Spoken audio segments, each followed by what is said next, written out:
नमस्ते बच्चों। एक बार फिर आपका chemistry JKD chemistry point YouTube channel पर आपका स्वागत है। आज हम पार्ट 2 के जिसका नाम है बिलियन के लेक्चर 5 की बात करेंगे, जिसमें आज हम आपको राल्ट के नियम के बारे में बताएंगे।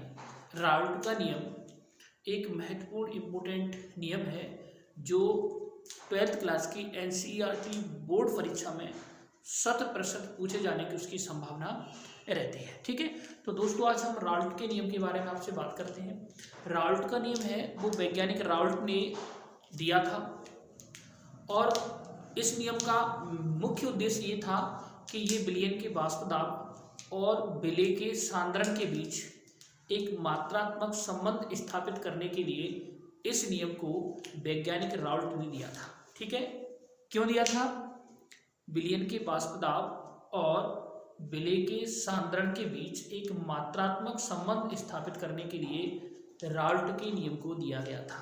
ठीक है, उन्होंने बताया था कि जैसे ही हम किसी शुद्ध विलायक के अंदर कोई भी अवाष्पशील विलय मिलाते हैं तो प्राप्त जो विलयन का वाष्प दाब है वो कैसा हो जाता है, कम हो जाता है। ठीक है, तो उसी के ऊपर उन्होंने इस नियम को प्रतिपादित किया था। तो हम इसका मैथमेटिकल एक्सप्रेशन, इसका गणितीय व्यंजक आपके सामने शो करते हैं। ठीक है बच्चों, चलिए देखिए राल्ट का नियम। ठीक है, राल्ट का नियम। ठीक है, इस नियम को राल्ट के वैज्ञानिक ने दिया था, ये तो हमें कंफर्म हो गया। क्यों दिया था? राल्ट ने इसको क्यों दिया था? ठीक है, वैज्ञानिक राल्ट ने इसे इसलिए दिया था। ठीक है, यहाँ एक बार इसको अपन लिखते हैं, राल्ट का नियम। यहां पर इसमें अपन लिखेंगे वैज्ञानिक राल्ट ने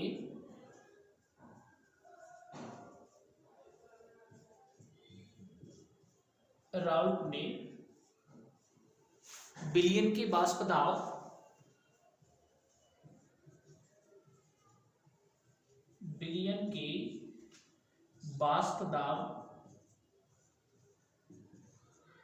और विलय के सांद्रण के मध्य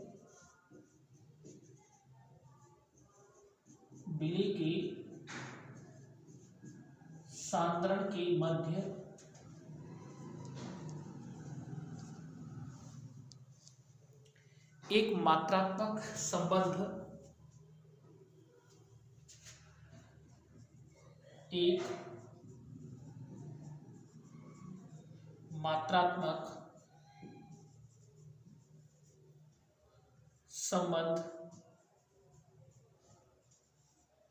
स्थापित किया। ठीक है, वैज्ञानिक राल्ट ने विलयन के वाष्प दाब और विलय के सांद्रण के मध्य एक मात्रात्मक संबंध स्थापित करने के लिए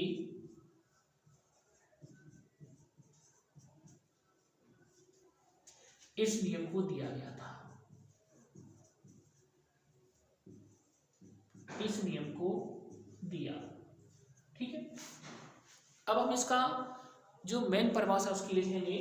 ठीक है, तो इस परिभाषा को हम क्या लिखेंगे? इन्वर्टेड कॉमा में लिखेंगे। इन्वर्टेड कॉमा में इसलिए लिखेंगे, उन्होंने ये बताया था कि देखिए यहाँ पर ये आपका जल है, जल को हम क्या मानते हैं? शुद्ध विलायक मानते हैं।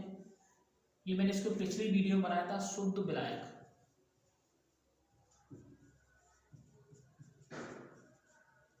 जिसका वाष्प दाब कैसा होता है? अधिक। इसके वाष्प दाब को हम P0 से प्रदर्शित करते हैं।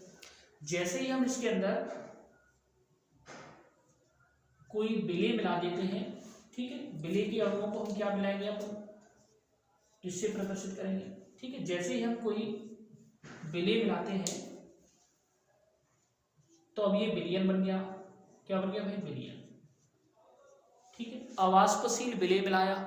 अवाष्पशील का मतलब हुआ इसके जो अणु है वो वाष्प के रूप में नहीं जाएंगे, तो यहाँ पर वाष्प दाब केवल जल के अणुओं द्वारा ही डाला जाएगा। ठीक है, वाष्प दाब तो विलयन का ही मानेंगे, लेकिन वाष्प के रूप में जो अणु जाएंगे वो केवल और केवल किसके जाएंगे? विलायक के जाएंगे। तो यहाँ पर जो वाष्प दाब का मान कैसा हो जाएगा? आपका कम। इसको हम पी ए से प्रदर्शित करेंगे। ठीक है, तो राउल्ट के नियम में ये कहा था कि स्थिर ताप पर, इन्वर्टेड कॉमा में लिखना परिभाषाओं का, स्थिर ताप पर अवाष्पशील विलय युक्त विलयन, ऐसा विलयन होना चाहिए जिसके अंदर अवाष्पशील जैसे नमक मिला हो, चीनी मिला हो। ठीक है, स्थिर ताप पर अवाष्पशील विलय युक्त, ठीक है बच्चों शब्दों पर ध्यान देना, वहां पर ऐसा विलयन होना चाहिए जिसके अंदर कैसा विलय मिला हो, अवाष्पशील विलय। तो अवाष्पशील विलय युक्त, स्थिर ताप पर अवाष्पशील विलय युक्त विलयन का वाष्प दाब, विलयन के वाष्प दाब को मैंने पहले ही बताया, हम पी ए से प्रदर्शित करेंगे। अवाष्पशील विलय युक्त विलयन का वाष्प दाब विलायक के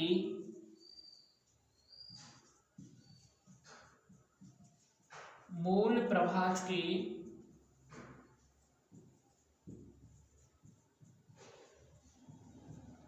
समानुपाती होता है।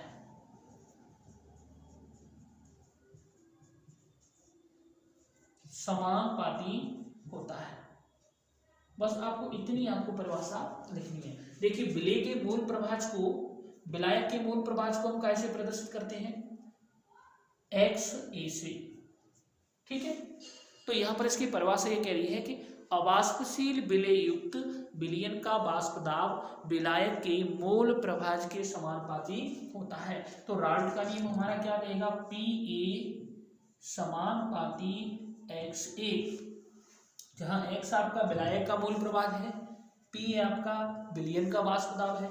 ठीक है, अब हम क्या करेंगे, पी ए इस समानुपाती को हटाएंगे, इसकी जगह किया जाएगा एक्स ए की जगह आप एक्स रखोगे, इसको समीकरण क्या देंगे बच्चों, एक देंगे। ठीक है, देखो चूंकि ये जो नियम है वो अवाष्पशील विलय युक्त विलयन के लिए लागू किया गया, इस नियम को हम विलायक के लिए भी लागू कर सकते हैं। कहने का मतलब दो द्रव पदार्थों का विलयन भी हम ज्ञात कर सकते हैं। जैसे हम पानी के अंदर हम एथिल अल्कोहल मिलाएं, ठीक है, तो दोनों ही द्रव हैं।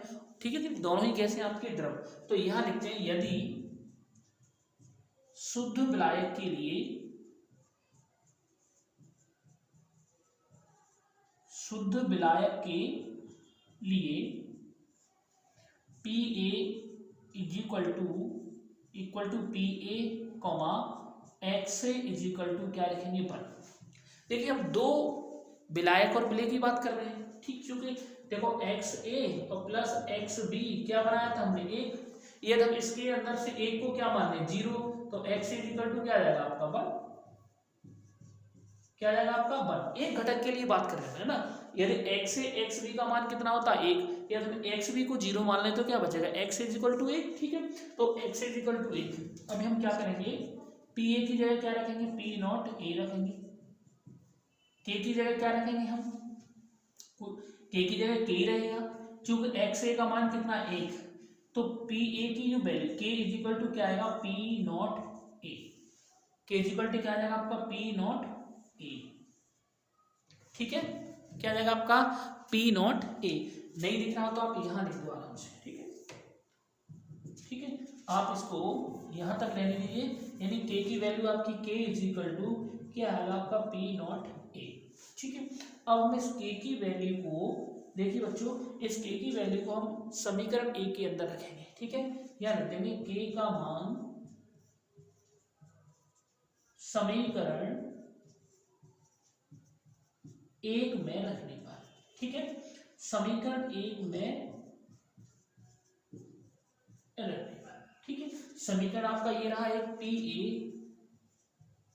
बराबर के की जगह आपको क्या रखना है, P0 या P नॉट ए। एक्स ए की जगह बेटा क्या रहेगा, एक्स ए, इसको देंगे समीकरण नंबर 2। ये यहां से आपका राल्ट का नियम आपका कंप्लीट हो जाता है। देखिए, यहां से इसकी अगर हम परिभाषा लिखना चाहते हैं तो आप याद रखिए, ये आपका विलयन का वाष्प दाब है कि नहीं, विलयन का वाष्प दाब है। ठीक है, ये विलायक का है, वो भी कैसा होगा आपका शुद्ध विलायक का वाष्प दाब।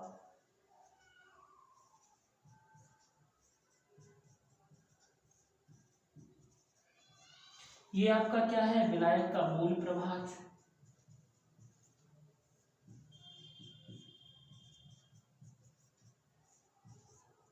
ठीक है भैया,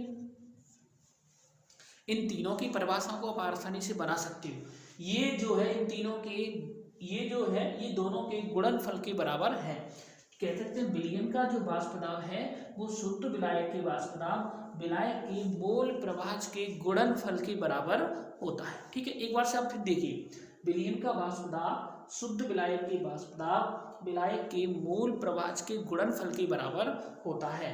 इसे ही हम राल्ट का नियम कहते हैं। ठीक है बच्चों, ये आपका हो गया राल्ट का नियम। ठीक है, अब हम इसका क्या लिखेंगे, गणितीय रूप लिखते हैं। चलो क्या लिखते हैं, आपका गणितीय व्यंजक हमको प्रूव करना है X B is equal to P not A minus का P A upon P not A, ये हमको प्रूव करना है। ठीक है, ये आप कैसे प्रूव करोगे। ठीक है, यहां से हम लिखेंगे, यहां से हम गणितीय व्यंजक ऐड कर देते हैं या गणितीय रूप कह सकते हैं। ठीक है, अब गणितीय रूप आप कैसे लिखोगे, यहां से देखिए हम लिखेंगे राउल्ट के नियम से कैलकुलेट करना है, तो यहां लिख देंगे समीकरण 1 से, सॉरी समीकरण 2 से। समीकरण 2 आपका कहां पर है, आपका ये रखा, यहां से आप समीकरण 2 को लीजिए, P A is equal to P not A into X A, इसको यहाँ पर आप समीकरण 1 मानेंगे। ठीक है, क्योंकि यहाँ से हम गणितीय व्यंजक की शुरुआत कर रहे हैं, है ना। यहाँ लिखेंगे हम जानते हैं कि X A plus X B is equal to क्या होता है 1। ठीक है, देखिए X A plus X B is equal to क्या होगा 1। इस एक्स बी को आप इधर ले जाइए तो X A is equal to 1 minus का एक्स बी आ जाएगा। ठीक है, एक्स ए के मान को हम समीकरण 1 के अंदर रखेंगे। कहाँ रखेंगे, यहाँ पर एक्स ए का मान समीकरण 1 में रखने पर समीकरण आपका ये रहा पी ए, ठीक है, पी नॉट ए, इस x की जगह हमको क्या रखना है 1 माइनस का X B, P A equal to इसका मल्टीप्लाई करेंगे पी नॉट ए माइनस का P not A X B. ठीक है भाई, यहां तक हमने कर दिया आपका। ठीक है, यहां तक आपको दिखाई दे रहा है, नहीं दे रहा है। ठीक है, चलो इसके बाद इसको हम स्क्रीनशॉट ले लिए, फटाफट से हम आगे इसको साफ कर देते हैं। यहाँ पर इसको हम साफ कर देते हैं। ठीक है, यहाँ पर हम इसको क्या करेंगे, नोट करेंगे। चलिए यहाँ तक आपको दिख रहा है ना। ठीक है, चलो इसको मैं एक बार यहाँ पर लिख देता हूँ, यहाँ पर। ठीक है, यहाँ पर इसके अंदर हम इसको क्या करेंगे, प्रूव करेंगे। यहाँ से मैं उठा के इसको रख देता हूँ P A is equal to P not A और 1 माइनस का एक्स बी। ठीक है, पी ए इसका मल्टीप्लाई करिए आपके पी नॉट ए माइनस का P not A X B. ठीक है भाई, ये कर दिया। अब इस P इसको इधर ले जाओगे आप, इसको इधर ले जाओगे तो आप P not A X B, ये आपका माइन इधर गया आपका। ठीक है, इधर गया तो कैसा होगा आपका प्लस को, और इसको इधर आप लाइए तो ये क्या हो गया आपका माइनस का पी नॉट ए माइनस का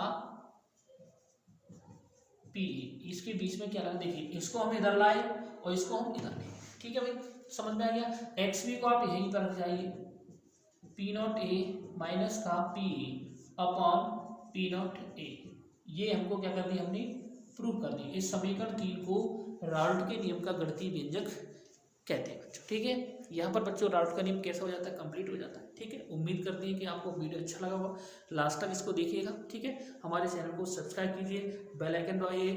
गुड बाय।